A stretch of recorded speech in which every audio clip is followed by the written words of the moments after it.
ಕೃಷ್ಣ, ಮಹಾನುಭಾವನಾದ ನೀನು ನಿನ್ನ ಧೌತ್ಯವನ್ನು ಶ್ಲಾಘನೀಯವಾಗಿ ನಿರ್ವಹಿಸಿದೆ. ಆದರೆ ನಿನ್ನ ಮರಳು ಮಾತುಗಳಿಗೆ ಒಡಂಬಡುವ ಬುದ್ಧಿಹೀನನ ಮಾತ್ರ ಈ ದುರ್ಯೋಧನನಲ್ಲ. ಚೆನ್ನಾಗಿ ತಿಳಿದು, ಇದು ಶುದ್ಧ ಕ್ಷತ್ರಿಯನ ರಕ್ತವೇ ವಿನಃ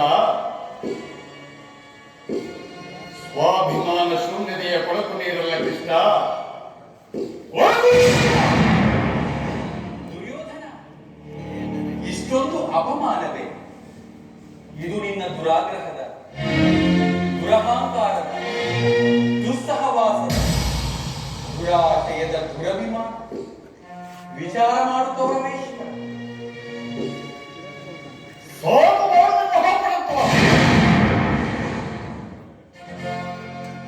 ನಾನದನ್ನು ಮೊದಲೇ ಚೆನ್ನಾಗಿ ಬಲ್ಲೆ.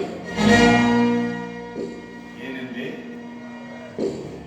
ನಮ್ಮದು ದುರಾಗ್ರಹದ, ದುರಹಂಕಾರದ, ದುಸ್ಸಹವಾಸದ, ದುರಾಶಯದ ದುರಭಿಮಾನವೇ.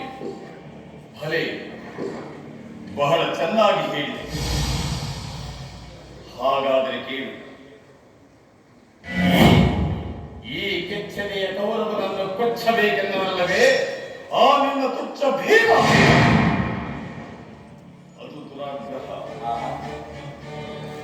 ಲೋಕೈಕ ವೀರನಾದ ಕರ್ಣನನ್ನು ವಧಿಸಬೇಕೆನ್ನಲ್ಲವೇ ಆ ನಿನ್ನ ಮಿತ್ರ ಪಾರ್ಥ?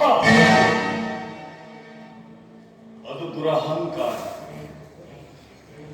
ಅಭಿಮಾನ ಶೂನ್ಯತೆಯಿಂದ ನಿನ್ನಂತಹ ಕಪಟಿಯ ಸ್ನೇಹವನ್ನು ಬೆಳೆಸಿದಲ್ಲವೇ ಆ ಪಾಂಡವ? ಅದು ದುರಭಿಮಾನ. ದುರ್ಯೋಧನ ದುಶ್ಯಾಸನವನ್ನು ಗುರಿಗೈದು ಇಡೀ ಭರತ ಖಂಡದಲ್ಲೇ ತಮ್ಮ ಧ್ವಜಪತಾಕಿಯನ್ನು ಆರಿಸುವ ಯೋಜನೆ ಮಾಡುತ್ತಿರುವಲ್ಲವೇ ಅವರು?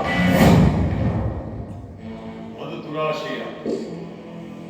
ನಾವೇ ಸಮರ್ಥರು, ಜಯಶೀಲರು ಎಂಬುದಾಗಿ ಹೆಮ್ಮೆಗೊಳ್ಳುತ್ತಿರಲಿಲ್ಲವೇ ಆ ಪಾಂಡವರು? ಅದು ದುರಭಿಮಾನ.